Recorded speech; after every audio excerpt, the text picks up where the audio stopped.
A ver, hablemos de la era victoriana. Y es que cuando uno piensa en esa época, seguro se le vienen a la cabeza ciertas imágenes muy específicas, ¿no? Pero la historia es mucho, mucho más compleja. Fue un tiempo de contrastes brutales. O sea, imaginen, innovación increíble junto a tradiciones súper rígidas, una riqueza que deslumbraba al lado de la pobreza más extrema y todo pasando al mismo tiempo. La verdad es que ahí está la base de mucho de nuestro mundo moderno, y su historia está llena de sorpresas. Por un lado, la imaginación nos lleva a los sombreros de copa, la hora del té, un decoro casi de película. Pero la realidad era otra cosa, mucho más cruda. Detrás de esa fachada tan refinada se escondía un mundo de trabajo infantil, de calles sucias y peligrosas, y de una doble moral que, como veremos, definió a toda la sociedad. Justo en esa tensión, entre lo que se aparentaba y lo que de verdad era, está la clave para entender a los victorianos.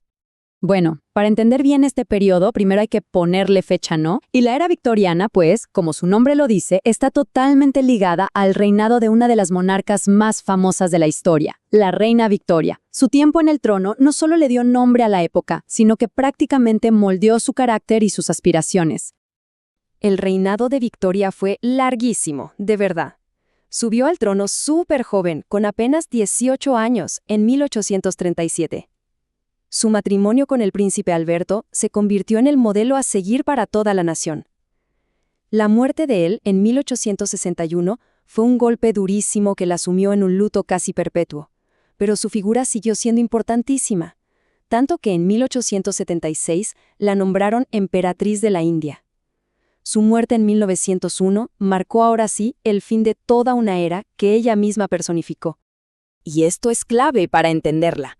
Victoria no era solo una figura política, tenía una misión muy personal. La monarquía anterior tenía fama de ser, digamos, de moral relajada, y Victoria se propuso ser todo lo contrario, un símbolo de virtud, de decoro. Su actitud era básicamente, se acabó la fiesta, conmigo se acaba este relajito. Ella quería imponer un nuevo estándar moral, y esa idea se convirtió en una de las fuerzas culturales más potentes de su tiempo.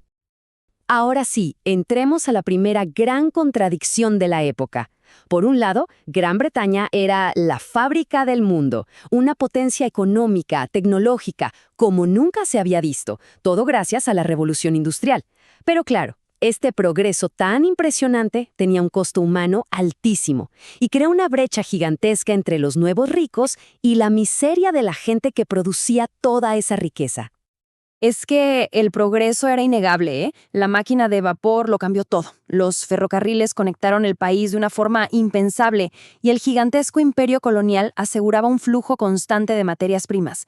Además, hubo avances científicos y médicos increíbles y algo muy importante, nació una nueva clase media en las ciudades con dinero para gastar y muchas ganas de ascender socialmente.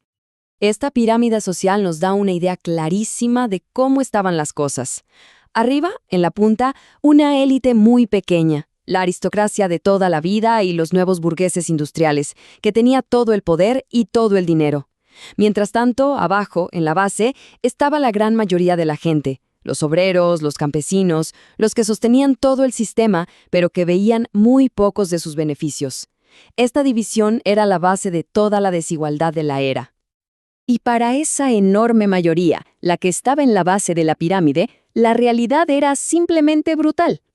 La vida de un obrero era trabajar más de 12 horas al día por un sueldo que apenas daba para mal comer en fábricas y minas con condiciones peligrosísimas y totalmente insalubres. Autores como Charles Dickens se encargaron de retratar esta cruda realidad en sus novelas, como en Oliver Twist, para que nadie pudiera ignorarla. Pensemos en este dato por un momento, porque es tremendo. Mientras una persona de clase media podía aspirar a vivir unos 45 años, la esperanza de vida para un obrero en ciudades como Manchester era de apenas 22 años y medio. Menos de la mitad. Esa cifra, así de fría y brutal, nos muestra el verdadero costo humano de ser la fábrica del mundo. Bueno, sigamos, porque esta dualidad se veía en todo, también en la vida social y moral. La era victoriana es famosísima por su rigidez, su decoro, pero esa es solo la mitad del cuento. Había una distancia enorme entre cómo se suponía que la gente debía comportarse en público y lo que de verdad pasaba de puertas para adentro. El ideal victoriano, el que impulsaban la reina y el príncipe Alberto, era súper exigente. Se basaba en el autocontrol, en reprimir las emociones. Los roles de género eran súper estrictos. El hombre, a la calle a trabajar. La mujer, el ángel del hogar. La sexualidad era un tema absolutamente tabú en público.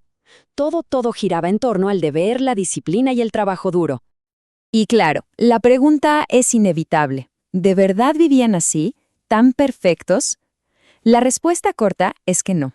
Para muchísimos, este código tan estricto era más bien una máscara, una fachada que ocultaba una realidad bastante más compleja y, la verdad, muy contradictoria. A este fenómeno se le conoce como la hipocresía victoriana, y la literatura de la época lo captó de maravilla.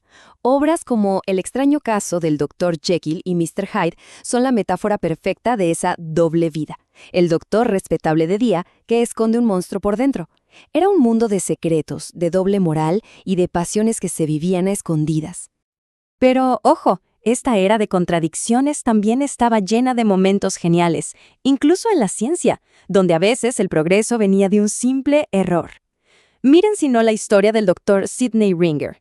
Él estaba haciendo un experimento con un corazón de rana, pero un día, sin más, dejó de funcionar. Se puso a investigar y ¿qué descubrió? Que su asistente, para ir más rápido, había usado agua del grifo en vez de agua destilada. Ringer, que era un genio, se dio cuenta de que algo en esa agua era vital. Y así, por un descuido, descubrió el papel fundamental del calcio en la contracción muscular. Un hallazgo increíble.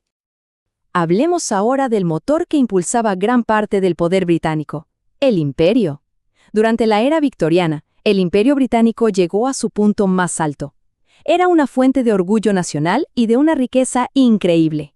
Pero, una vez más, nos topamos con la contradicción. Este esplendor se construyó sobre el conflicto y la explotación. El imperio era básicamente el motor económico del país. La India, a la que llamaban la joya de la corona, era una fuente vital de recursos. Controlar puntos clave como el Canal de Suez le daba a Gran Bretaña el dominio absoluto del comercio mundial. Y claro, las enormes colonias en África y Asia aseguraban un suministro casi infinito de materias primas a un costo ridículamente bajo. Pero aquí está el punto clave. Esta gloria imperial no fue para nada pacífica. Se basaba en someter y explotar a pueblos enteros. Y como era de esperar, este sistema generó un descontento profundo y fue la semilla de muchísimas crisis, revueltas y guerras que, con el tiempo, terminarían por debilitar al imperio. Y ya para ir cerrando, veamos cómo todas estas tensiones, todas estas contradicciones de la era victoriana, no es que desaparecieran sin más, sino que sentaron las bases del mundo en el que vivimos hoy.